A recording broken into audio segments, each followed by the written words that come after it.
guys, welcome back to our channel samayalkudil. இன்னைக்கு நம்ம மரவள்ளி கிழங்கு சிப்ஸ் எப்படி செய்யறதுன்னு பார்க்க போறோம். அதுக்கு முன்னாடி நீங்க இன்னும் நம்ம சேனலை சப்ஸ்கிரைப் பண்ணா மறக்காம சப்ஸ்கிரைப் பண்ணிருங்க. இந்த வீடியோவை ஸ்கிப் பண்ணாம ஃபுல்லா பாருங்க.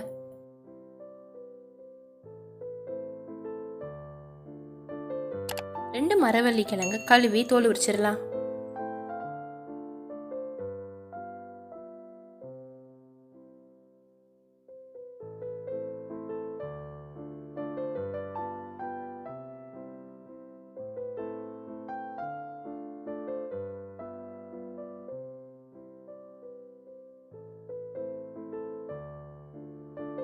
ரெண்டு மரவள்ளி கிழங்கு நல்லா தோல் உரிச்சு இதே மாதிரி மெலிசா சீவிடலாம்.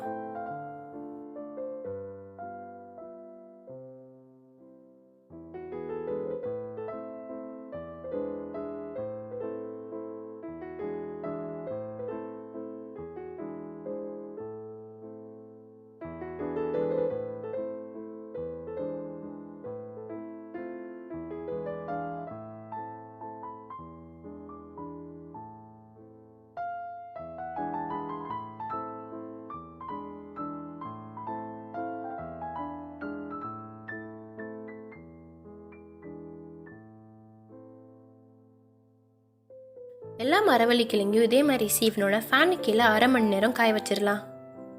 இந்த மரவள்ளி கிழங்கை ஈரப்பதம் போகிற அளவு காய வச்சிடலாம். இப்போ ஒரு கடாயில் எண்ணெய் ஊற்றி நம்ம காய வச்சிருக்க மரவள்ளி கிழங்கை இதோட சேர்த்து ஃப்ரை பண்ணிடலாம்.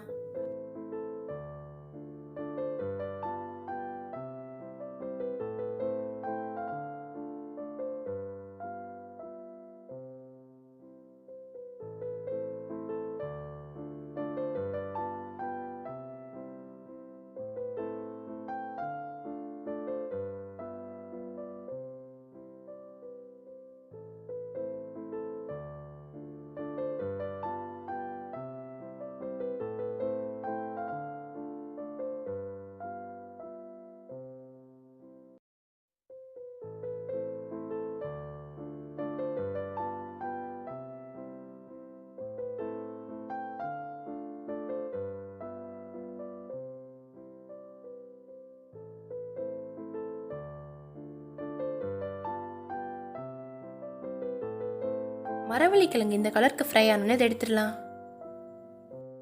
நம்ம ஃப்ரை பண்ணி வச்சிருக்க மரவள்ளி கிழங்கு ஒரு பவுலில் சேர்த்து இதோட 1/4 டேபிள் ஸ்பூன் மிளகாய் தூள், தேவையான அளவு உப்பு சேர்த்து மிக்ஸ் பண்ணிடலாம்.